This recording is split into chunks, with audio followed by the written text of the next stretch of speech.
right, friends. Hello. Welcome to Man Talks. This is Daniel Midson-Short. Hello, my friends. Good to see you. Hey, what'd you think of that new intro?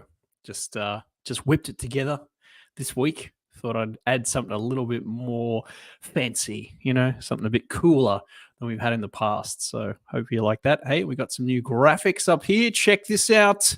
That's right, slightly new camera angle, slightly red face because I just got out of the shower. That always happens to me. But hey, here we are, my friends. We're here bright and early today for episode 7 of Man Talks. I'm super excited to be here. My name is Daniel Midson-Short. Today, I'm excited because we have our first ever guests on the show coming on at 10 a.m. Pacific, 6 p.m. UK time, because he is based in the UK, or in Scotland more specifically. And it's going to be exciting to have him here. But we've got a couple of minutes before that to chat, talk about a couple of things, and get things rolling. And as I've been developing this show, I've been thinking more and more about the different parts and components of what I want to do. And I definitely want to bring on more guests. I want interviews to be a big part of what we do at Man Talks, because there's nothing worse than just listening to me talk nonstop for hours on end. And even though we've had some really good feedback so far, some of the different topics we've talked about have kind of gone a little semi-viral, or viral for me anyway. Got a couple of thousand views here and there, which is really cool to see. Very appreciative of that. And excited to see where we go from here. So hello, if you are here live in the chat, great to see you. If you want to drop a comment to say where you are in the world, say hello. That'd be amazing. And when we have our guest on today, we're going to chat a little bit between ourselves. But then if you want to ask questions too, particularly around athletics, around performance, around being healthier as a man, that would be amazing, because that's going to be our topic for today. So we'll get more into that in a little bit. But to do that, I want to actually have a little bit of context of why I'm bringing on a guest to talk about men's health. Because so far, you've probably noticed this show has mostly been about the kind of the inner game, the mental side of things, the thoughts and feelings and emotions that men deal with a lot of the time in their late 20s, 30s, mid 30s, 40s, mid 40s. And I think so far we've had some great responses. So I think that we're doing great. But I really want to expand that, and I want to think about different areas of men's lives, because we're not just introverted, we're not just introspective. We actually live in the world. We have to function, we have to do things, and part of that is health, part of that is money, part of that is relationships, career, all those kind of things. So I wanted to show you, and this is the most lo-fi thing I can do, but I've actually created over the last couple of days, I don't know if you can see that there clearly on the camera, this is literally handwritten, the 5 components of being a man. And you can see there, I've kind of split it out. This is literally a brainstorm I did the other night. And you can see all the different areas. So I kind of split a pie chart into 5 parts: work, relationships, health, money, lifestyle, possessions, and then inner life. Now, as you can see, so far we've kind of been more focused on this area, the inner life, passion, self-esteem, identity, even spiritual life. But today, I want to focus more on the health, because I think physical health is something that a lot of men start to neglect, especially as you get into your 30s and your 40s and onwards. And I know for myself, speaking from confessions of Daniel here, speaking for myself, I am probably the heaviest, or around the heaviest I've ever been in my mid to late 40s. And really, that's something that I need to work on. I need to improve, not just so I can look better, but so I can feel better, so I can function better, and I can live longer. And that's what I wanted to share before our guest comes on today and talks about his experience and the different things that he believes. I wanted to talk a little bit about what my perspective is and why I think it's important to have, better health as you get older. And I'm definitely working on that for myself. I'm not saying that I am any guru in this area, but it's something that I'm focused on improving slowly and getting better at. So I wanted to show you something, and this kind of struck me. This is a little diagram that comes from the book Outlive by Peter Attia. Peter Attia is a medical doctor who works with clients to improve not just their health, but their lifespan and their health span.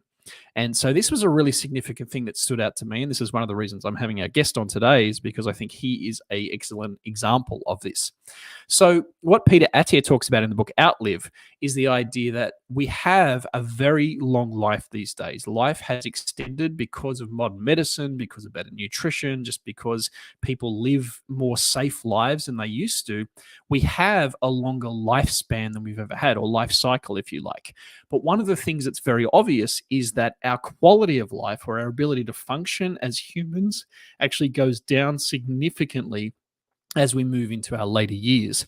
And so one of the things that he focuses on is the idea of not just living longer, but actually functioning as long as you can and living as healthy a life as you can. So he brought up this idea of health span.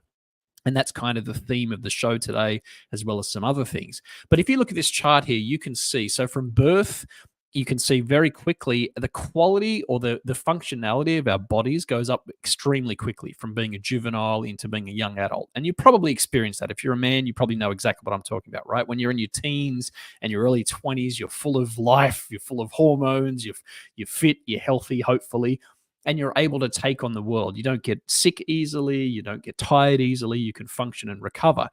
As you get into your middle age, which is where I am now, what starts to happen typically is you start to go down. And this is because, number one, we don't think it's important to take care of ourselves. Number two, most of the people around us aren't doing it. And so it just becomes normal for us to start to decline.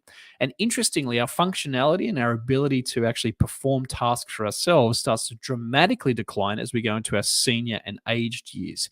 And you've probably had this experience where you've had maybe a grandparent or someone in your life who, you've had to take care of because they weren't able to actually function for themselves. And I think this is a significant thing to think about as a man, because if you get stuck in this phase where your health span starts to really lower, you will find that you actually become more dependent on other people. And nobody really enjoys that phase of life, right? No one's excited about being old and being dependent on others, not being able to take care of themselves.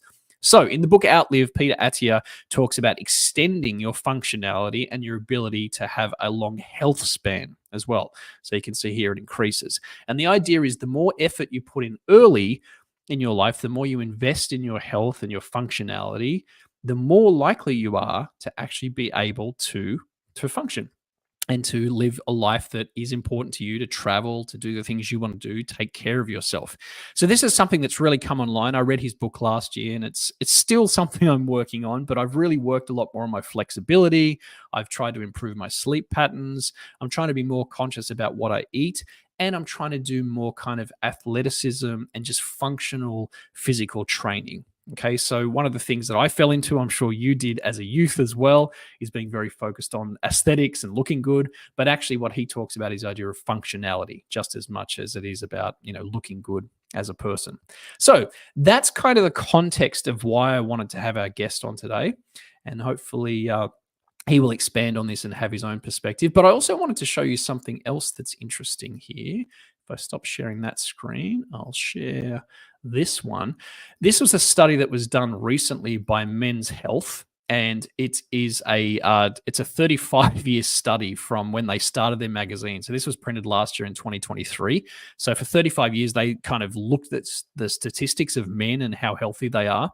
And it's crazy to have a look at this. If we go through, you can see here, and I'll link to this article after the call, but how we've changed in the last 30 years. So from the 80s to the 2020s. So our bodies back then, our average height and weight was significantly different. Like you can see back in the 1980s, man's average weight was around 160 pounds. Today, it's around 198 pounds. So it's gone up significantly. You can see here, if we go down, obesity amongst men has gone from 20% up to 43%. And obviously, a lot of these things are because of having a more sedentary life. Some things have got better. If you go through this study, people drink less, they smoke less. There is a higher use of prescription medicine, but I think there's also more kind of availability of that, more awareness of that as well. So there's a lot of good things here as well. I don't want to say that it's all bad, but I think it is important to realize that a lot of the time we fall into this trap of thinking that life is fine and there's nothing we need to fix. We just need to live, our life as we do. But if we focus on actually improving ourselves, I think over the long term, we actually improve our results, especially in our health. So I wanted to share that as well. It's an interesting study to focus on. So the last thing I want to do is to bring up a little bit of our guests' Instagram here, because I think this is really cool to actually show, just so you get a little bit of a context of who Max is and who he, the amazing achievements that he's had. So I found him actually. So the way I was connected to Max was because he actually, I don't know if he subscribed to my channel or I subscribed to his first, but a lot of the viewers of his content actually were crossing over with mine. And then in the statistics of my YouTube channel, I kept seeing this a lot of the time. So his audience seemed to cross well with mine. And so I reached out to him after watching some of his content and going, wow, man, you're doing amazing stuff. And so I wanted to share, if I could figure out how to do this. I'm still learning this stuff. It's pretty incredible to watch what he's doing. I don't know if this... You make it, just get the squat rack out. If you're going from cleans into squats, as soon as you finish the rep, just use a little bit of that extra energy to walk the bar back and put it onto the rack. It's so much easier to unrack the weights once it's on the squat rack. I mean, it would be such a flex, like hitting a PR in my power clean and then re-racking the bar, just like, oh yeah, that was nothing, standing it up. That's it. One more. Come on. One more. Smash it. Come on. Let's go. So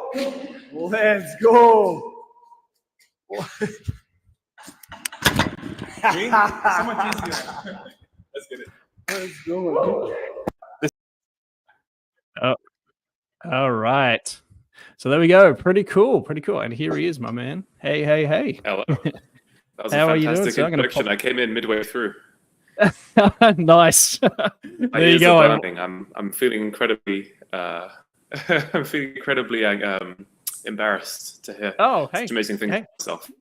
Well, I wanted to let your performance speak for itself, because I thought I can talk you up, but I thought, hey, you know what, better to just show the guys what you do, and I will link to your Instagram later. Actually, I think I have it on the screen here so people can see and have a look at it themselves. But yeah, incredible stuff, man. I mean, it's intimidating and inspiring to watch at the same time. So yeah, good to have you here, my friend.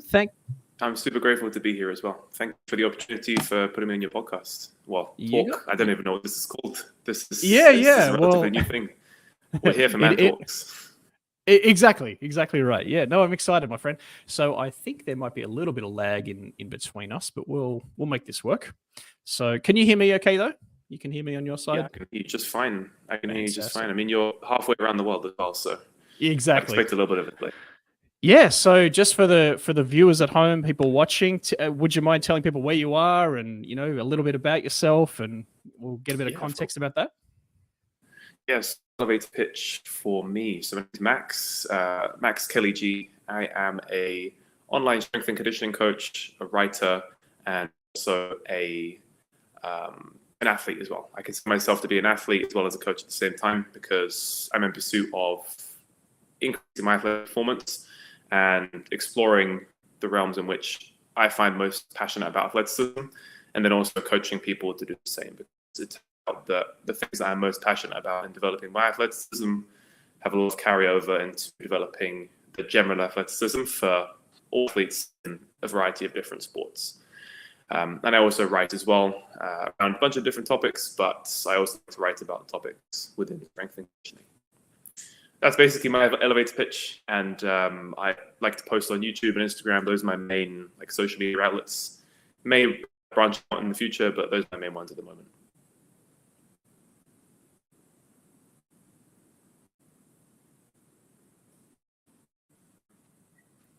Just give me 1 second, Dan. I'm just losing the sound on my AirPods. Let's try that again. Oh, sorry. I actually think I was muted. That might have been why. I was trying to get rid of background feed. Is that better? There we go. I love it. Good old live streaming, eh? It is what it is.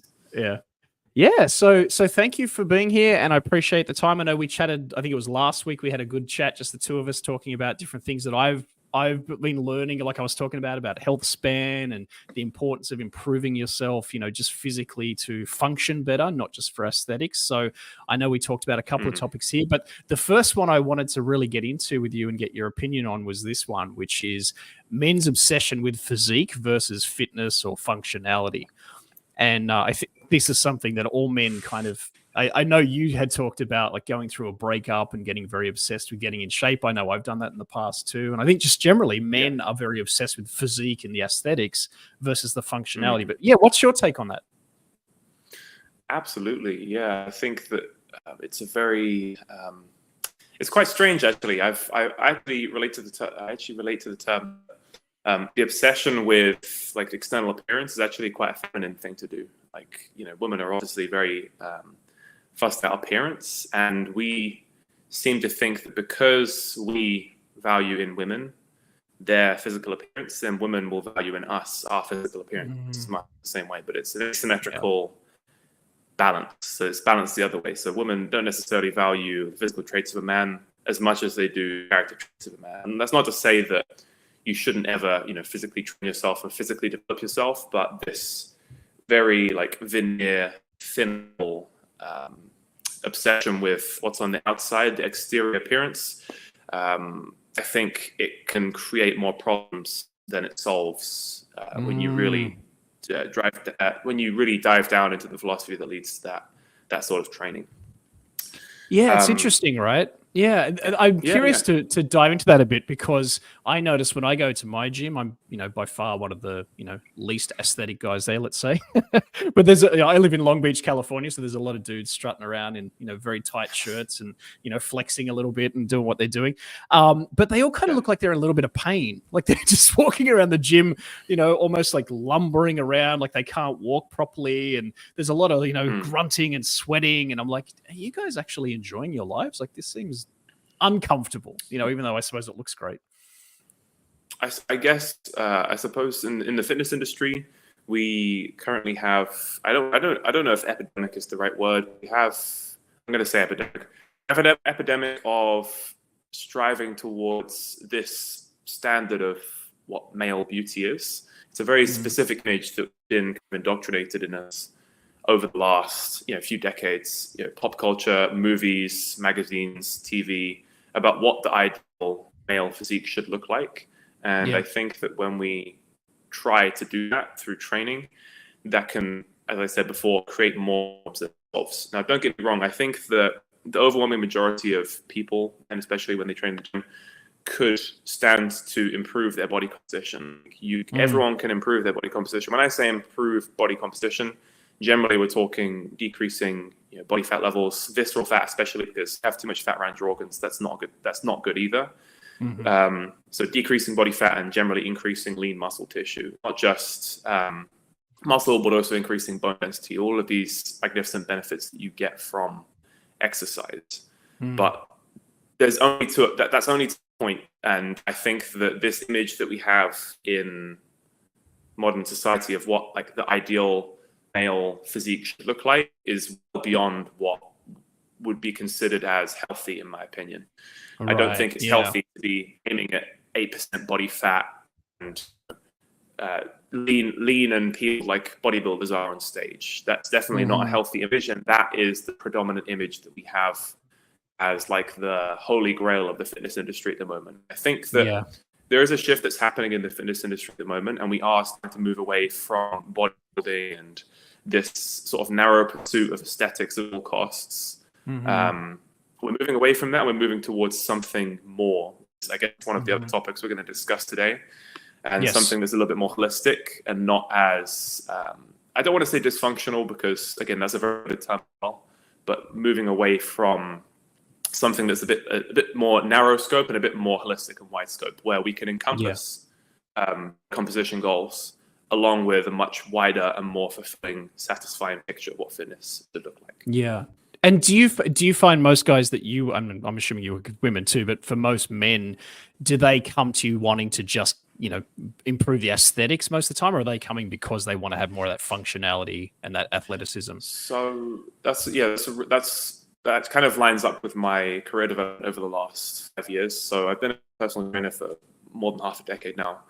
When you first start out in commercial gyms, you start out with just what we call Gen Pop, general population clients. So for the most part, as I said, it's a symptom of just general society.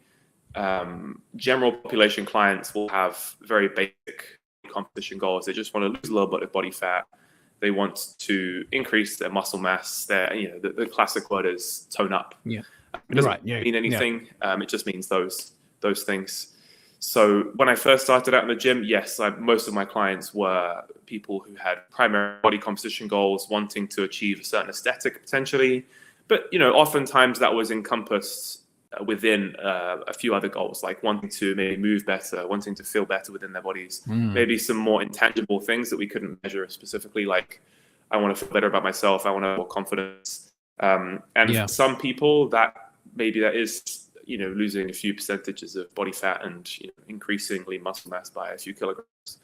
But for other people, and as my career has developed, I've moved away from that aspect of fitness. I've moved more into the athletic development domain.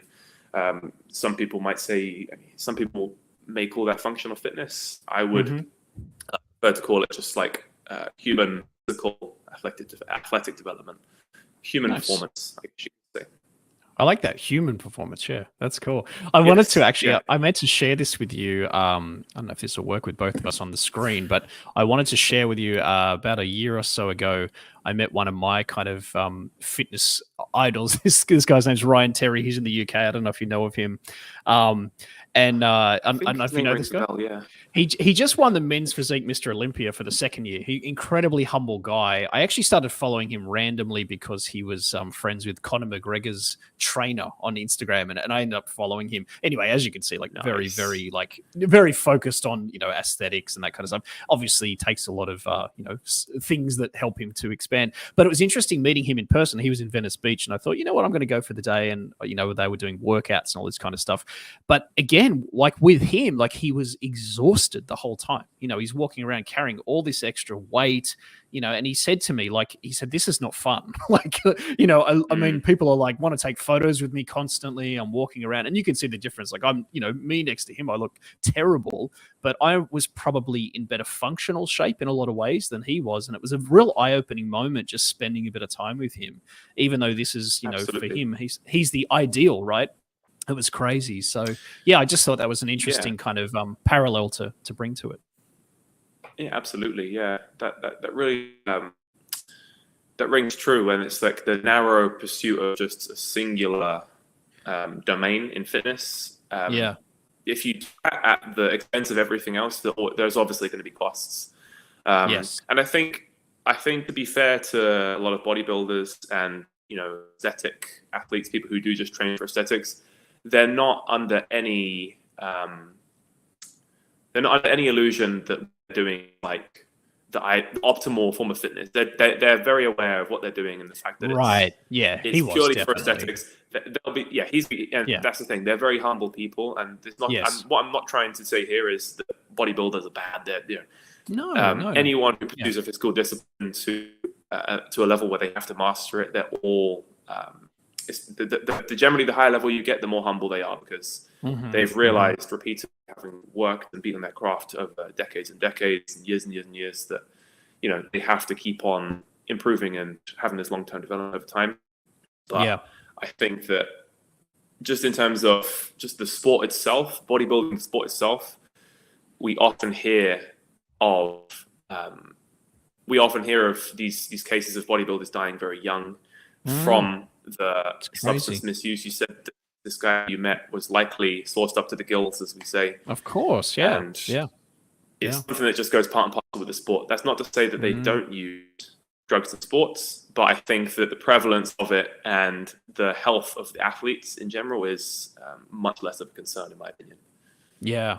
Well, it was interesting talking with Ryan because that's men's physique Olympia that he does, right? So I think there's classic, and then there's the ridiculous, I don't know what that one's called, when they're just beyond large. But he's supposed to be the most natural looking. And he said to me, like, as a reality of what I had to do, I had to, start taking things and do a horrendous amount of weightlifting just to build the base, because even in his category, it started getting bigger and bigger and more extreme, even though it started out not like that. So anyway, just an interesting thing. So that kind of leads us to the next thing which we talked about, which I thought was really fascinating, was the different components of functional fitness. And before you came on, I don't know if you saw, I was talking about the idea of health span versus just lifespan, and living as long as you can in a way that's actually helping you to live well, not just survive. So yeah, I'm interested to know from your perspective, what are the parts of functional fitness? So how would you divide them up, and what do you focus on the most for yourself and for your clients? Yeah, that's a broad topic, and I'm just going to go with my mind's taking me. So yeah, please. So when I think of functional, I just think of what the human body is designed to do and what it's capable of doing. And I'm looking at this from a maybe not hunter-gatherer perspective, but definitely like what our ancestors would have been doing, like physically. I know we don't live lifestyles that are the same as that, but that's what our body has evolved to do. And so that is being active for large portions of the day, walking, running, jumping, lifting, sprinting after prey, or just sprinting in general. These are all things that our body is designed to do.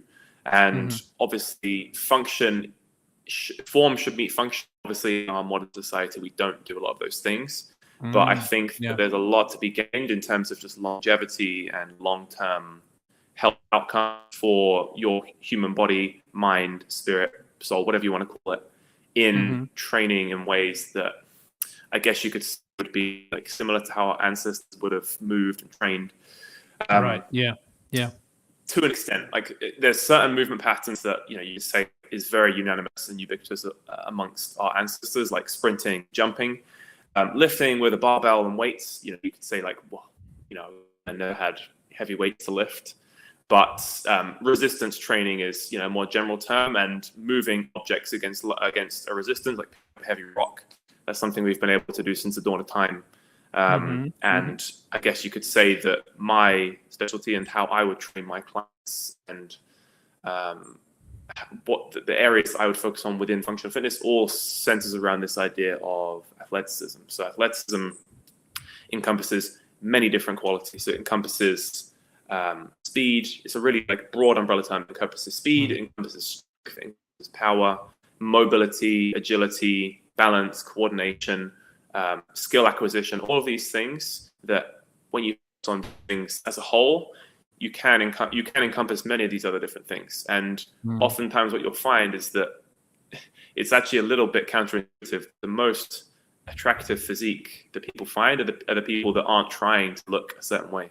A lot of elite athletes aren't trying to look amazing, but through their training and just as a byproduct of their training, they look fantastic because they burn a lot of calories in their training and they eat really well and also use their body in all these ways. And if you look at sprinters, I know sprinters sometimes use PEDs, but you just look at a natural sprinter who's been training for 5+ years. If you look at the aesthetics on a sprinter, you can't tell me that is less aesthetic than a juiced up, sauced up to the gills bodybuilder. Right. Back to the absolutely. question. Yeah. We're off on a bit of a tangent there, but yeah. No, absolutely. Go ahead. Sorry. No, you can carry on. I think there might be a slight little delay between us. That's okay. I didn't want to talk over you. Yeah, I think for me, like when I've, really felt the best about myself, it was when I was leaner, when I had, a higher cardio ability. And I think we were talking about, my foray attempt at running for a couple of months. I tried to do it because my wife's a runner and I was like, I'm going to do this too. And after I got to about 5 miles, I was like, I don't like this. I'm in pain. Like I don't like doing this. But for me, I think things like, the elliptical machine or different things like that, or the rowing machine at the gym, those are the things that make me feel the best. And honestly, I think you're right. I think that's when I feel the most attractive, if you like, is when I know I'm performing well at those functional type of, workouts versus just, I don't know, having huge biceps or deltoids or something. So that's interesting. Do you, you mentioned there about like sort of almost like the caveman or the prehistoric type of, functional type of things, hunter-gatherer type of stuff. Is that a big part of the training that you do? Because I've seen, obviously, your videos where you're sprinting and backflipping and, pushing huge weights as well. But do you do a lot of that basic stuff as well? That's a good question. So I wouldn't say per se like primal lifting. I guess you could say the most primal form of lifting would be like stones and strongman style training. I haven't really done a lot of that. Like that I would argue is the most like cultured form of lifting that we have, like the rawest form, picking up like rocks, like odd shaped objects and having to move them around your body. I'm very much like a more conventional type of guy. I like to do like the basic. So in the strength and conditioning world, we have a way to categorize human movement into different categories. So you have like squatting is a very fundamental movement pattern. Hinging is a very fundamental movement pattern. Pushing and pulling are both very fundamental movement patterns. And then any kind of ambulation, which is a fancy word for just movement, like moving in a cyclical pattern. So that's like running, sprinting, any kind of like full locational movement, jumping. I like to break things down into those categories and then just try and go as hard as I can on each of those in different sessions, and that we can split that up. Yeah. And that generally works really well for athletes as well. I'm not an expert in any particular sport. Like I'm not a great badminton athlete. I can't give you fantastic tactics on how to, make a really good shot, but I can develop your body in a way so that it's capable of withstanding the stress and the strain of badminton from a strength perspective, but also from a conditioning perspective, like making sure your cardiovascular system is also capable of withstanding the stresses of that sport as well. Amazing. I never imagined badminton players having a strength and conditioning coach. That's a great visual. You name it. Any sport, they will have an S&C coach. That's amazing. It's a reasonably athletic sport. Even golf, cricket, you name it. Yeah. Absolutely. Darts, pump darts. Maybe for like wrist health or something. I can imagine they've got like a whole regimen for like working out any imbalances they have in their shoulders from twisting so much. That's great. I think it's my favorite. So my favorites are sort of like English. I don't know if it's English or sort of that UK type sport to watch. They just go mental for that. Anyway, I digress. Oh yeah, they love darts. We love darts. Yeah. Well, very cool. Well, so the last question I had, and something we talked about the other day, was this idea of the lifestyle benefits of athleticism. Because I was just showing before some of your Instagram videos, which again are crazy. So go check out Max's Instagram if you can, and you'll see what I'm talking about. But just in terms of the lifestyle benefits for you, obviously we talked a little bit about the confidence part of it and feeling good or feeling attractive or whatever. But what else is it? I know we talked the other day about like the challenge aspect of it and different things like that. For you, what's been the benefits you found? Oh my God, it's such a broad question. Again, I'll just go with my mind takes me first.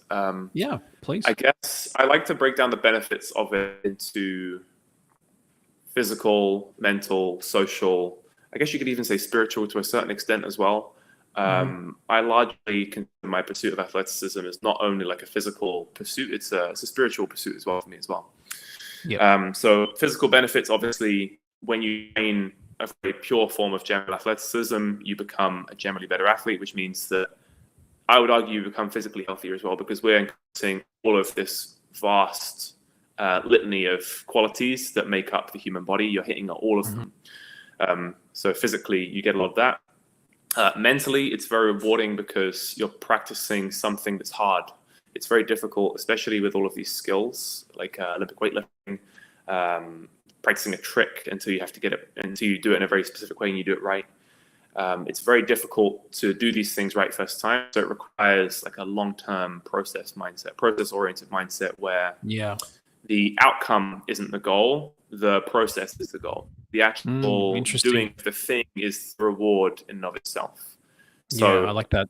While it's nice to have all these highlights and do the crazy flips and lift heavy weights, I thoroughly enjoy the process of actually doing that in and of itself. So each rep, each set, going downstairs and the smell of the weights or the feeling of the barbell in my hands is such a rewarding feeling of itself. Now, I'm probably going to sound quite contradictory here, but you could probably also make an argument that practicing any skill or discipline over an extended period of time will yield those same mental benefits and emotional benefits. But I think that nothing really quite gives you that like holy vector of physical, mental, and spiritual all in one, at least for me anyway.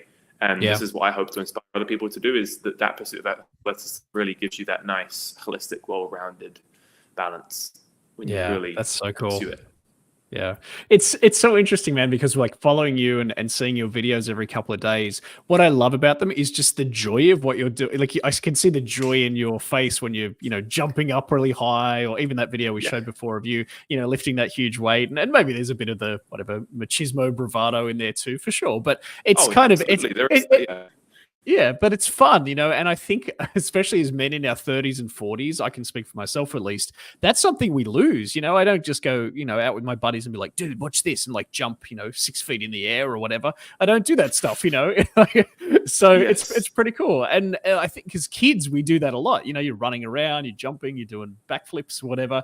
And then you kind of lose that completely, that joy of just being physical. And so that's what I love about watching your stuff. And I don't know if I'll get to that phase, but it's definitely something I want to, incorporate more of as I get towards my 50s is being, physically able to jump or to, run up steps or, do a pull up or whatever, just simple things that like, damn, how are you able to do that?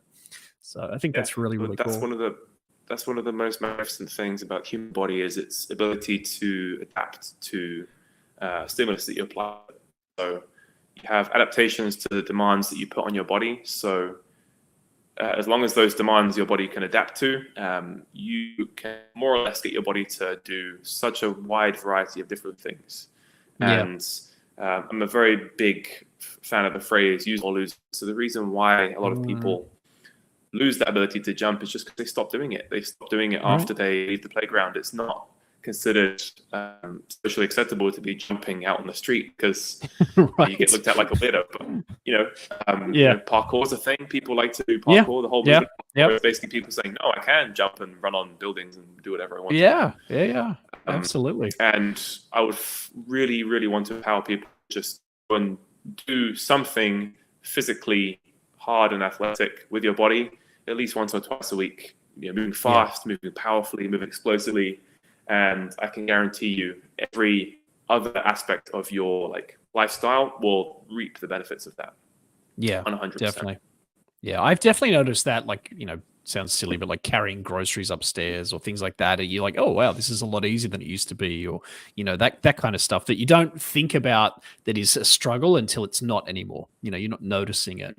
So, yeah, whatever it is. Yeah, I don't know if I shared with you, but I started recently doing a lot of gardening out where I live in the like sort of public, the main area of my condo. And it's amazing, man, just like picking up pots and moving things and digging with a shovel and, like leaning over. You wake up and the next day you're like, oh, what was that? Like, what's that muscle? Like, so it's incredible. You don't realize. Yeah. Such a variety of different movements that you can do. And just, absolutely. general movement is absolute wonder. Just moving your body generally and living a generally active style will go a very, very long way for a lot of people. Maybe it's not like doing backflips for some people, but some kind of physical discipline, some kind of thing that you do and work on over an extended period of time is absolutely a must if you want to reap the lifestyle benefits that we've just talked about. Yeah, definitely. And enjoy your physicality, which I think is really, that's what I love and admire about you, is you just have that, in strides, as we say in Australia. So very cool, man. Well, yeah. So I meant to bring up your YouTube. I actually don't have it handy, but let me see if I can bring it up while we're here. I think if it's MKG, is it the same? MKG. It's the same handle as on my Instagram, actually. Yeah. Performance. Yeah, nice. I'll bring that up because I really encourage people to. No, that did not work. Is it at? This is the joy of. There we go. Okay, it's the joy of live. Sometimes people's handles on YouTube aren't their actual username. It's strange. Right. Let me see here if I share this one. Will this work? There we go. This is a learning experience for me too. Just getting through the, yeah, you can see like there's some incredible vlogs here. And the other thing that I wanted to compliment you on too, I love, is that you have these, these videos of you working out for like 20 minutes, 15 minutes, 10 minutes, and it's you kind of philosophizing and talking over the top of them and sharing life thoughts and things. And I really love that element of it too, because it just was a kind of a nice companion to, what you were doing, was thinking about, different parts of your life and things like that. So it's kind of it's very relaxing in a way. Like you get the illusion that you're working out with you, and and then I'm also at the same time like learning insights and things like that. So yeah, so check it out. Yeah, I mean that's really the kind of intention with what I'm trying to do with, I guess, is just to get people inspired. Maybe you don't have to pursue it in the same way that I do, but just valuing athleticism as this thing, as like maybe an alternative. Maybe you have been training in the gym and you're maybe a little bit disillusioned with just training to look a certain way. I just want people to know that there is something else that's really cool and fun that you can train for, that isn't just, training to look like Mr. Olympia. And just so 100%. happens that if you do train that way and you do it for an extended period of time, and you manage your nutrition properly, also look pretty aesthetic as well. You can have a low body fat percentage, you can have high levels of lean muscle mass while also doing all these amazing athletic feats and being healthy and strong and mobile. So all these true. things. Amazing, man. Well, so my last question for you is, as a man, let's say, in his mid-30s to mid-40s, if I was just getting started with this, obviously working with a trainer like you is the optimum and ideal, but are there certain exercises or approaches that you would say to take, just to kick things off, to get back into shape, to start to feel a bit more of this athleticism? Yeah, absolutely. So optimally, we would have you in like a gym setting. Resistance training has a benefit for a reason, is that it's a very efficient way to apply load to large muscle groups in the body. And so I would kind of split it up into like resistance training and then things you can do like whole body athletic movements. Things like sprinting. I would argue sprinting is probably the most functional exercise you can do as a human. It's what your body is designed to do. So I would say, interesting. Find some way that you can sprint at least once a week. 2 would be fantastic. If you can sprint, when I say sprint, I mean a distance no more than 30 meters, 40 meters. Really try and get top speed, gradually build up your speed. Obviously, if you haven't sprinted in years, you're not going to go hell for leather, but gradually build it up over the course of weeks, and then incorporate that with a resistance training program in the gym. 1 to 3 times a week. Combination of those 2 would be absolutely fantastic for improving just your overall, I guess you could say, functional fitness, athleticism, benefits for your lifestyle, your health, all of those things. And just one extra bit of bits about the gym, especially in the gym. If you want to, I'm a big fan of like minimum effective dose. So doing the least amount possible to get the most amount, like max amount of results. You really want to be focusing on exercises that produce what we call a global stimulus. So when I say global, I just mean it creates a stimulus on the entire body. It's hitting loads and loads of major muscle groups in the body all at once.